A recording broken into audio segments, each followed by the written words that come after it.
శ్రీ గురుభ్యో నమః. గురుచరిత్ర అధ్యాయం 36. పరాన్నము యొక్క ప్రాయశ్చిత్తం. శ్రీ గురు చరిత్రాన్ని వినటం వల్ల పతితుడు పుణ్యవంతుడవుతాడు. శ్రీ గురు చరణాలందు ఎవరు తమ మనస్సును నిలుచుకొని ఆరాధిస్తారో వాళ్ళ కార్యాలన్నీ నెరవేరుతాయి. గణకాపురంలో విరక్తుడు సదాచారి అయినటువంటి ఒక బ్రాహ్మణుడు ఉండేవాడు. అతడు ఇతరుల దగ్గర అన్నాన్ని తినడు. రోజు భిక్ష తెచ్చి తాను ఇంటి దగ్గరే తింటూ ఉండేవాడు. అతని భార్యకు గణగాపురంలో రోజు జరిగే బ్రాహ్మణ సంతర్పణకు వెళ్లి రకరకాల పిండి వంటలతో సంతృప్తిగా భోంచెయ్యాలని ఉండేది. కానీ ఈ బ్రాహ్మణుడికి అది ఇష్టం లేకపోవటంతో ఆమెకు వెళ్లటం అయ్యేది కాదు. ఒక రోజు నాడు ఆవిడ అడుగుతుంది భర్తని, మనము ఆ బ్రాహ్మణ సంతర్పణకు వెళదాము, అక్కడ భోజనం పెట్టడమే కాకుండా దక్షిణ తాంబూలాలు కూడా మనకి ఇస్తారు అని చెప్పేసి చెప్తాను.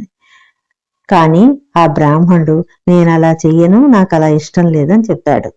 అప్పుడు ఏం చేస్తుంది, ఆ భోజనం పెట్టే వాళ్ళ దగ్గరికి వెళ్ళి నేను భోజనానికి వస్తానని చెప్తుంది. అప్పుడు వాళ్ళు అంటారుగా, దంపతి సమేతంగా వచ్చి భోజనం చేయాలి, నీ భర్తను కూడా నువ్వు తీసుకురామని చెప్తారు. ఆవిడ ఏం చేస్తుంది, అప్పుడు శ్రీ గురువు దగ్గరికి వెళ్తుంది, తన పరిస్థితిని చెప్తుంది. చెప్పేసరికల్లా ఆవిడ అలా అనేసరికల్లా శ్రీ గురువు బ్రాహ్మణ్ణి రమ్మనమని చెప్తాడు. బ్రాహ్మణుడు వస్తాడు. వచ్చేసరికి, నువ్వు భార్య యొక్క కోరికని నెరవేర్చాలి, భార్యను బాధ పెట్టకూడదు, నువ్వు దంపతి సహితంగా సమారాధనకి వెళ్ళు, అక్కడ చక్కగా భోంచేసిరా, నీ భార్య కోరికని తీర్చుకోవాలా అని చెప్తాడు. గురువుల ఆజ్ఞ ప్రకారం బ్రాహ్మణుడు భార్యతోటి సమారాధనకి వెళతాడు. అక్కడ రకరకాల పిండి వంటలతోటి చక్కగా భోజనాన్ని వడ్డిస్తారు. అయితే ఆమెకు తన పక్కన కూర్చున్న వాళ్ళు కుక్కలు పందుల్లాగా కనిపిస్తారు. తన స్థితి చూసుకొని భర్తకి చెప్తుంది. అప్పుడు బ్రాహ్మణుడు, నీ వల్లే పంది కుక్కలు ఎంగులి కూడు తినవలసి వచ్చింది అంటాడు.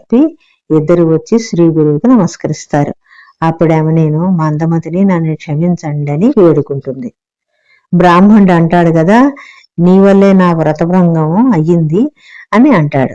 దానికి సద్గురువు, నీవు నీ యొక్క భార్య ఇష్టాన్ని నెరవేర్చావు, ఆమె ఇక ముందు ఎప్పుడూ కూడా పరాన్నాన్ని ఆశింపదు, నీవు చెప్పినట్లు నడుచుకుంటుంది, నీవు నా ఆజ్ఞ మేరకు పక్వాన్నాన్ని సేవించటం చేత నీకు ఆ దోషం అంటదని చెప్తారు.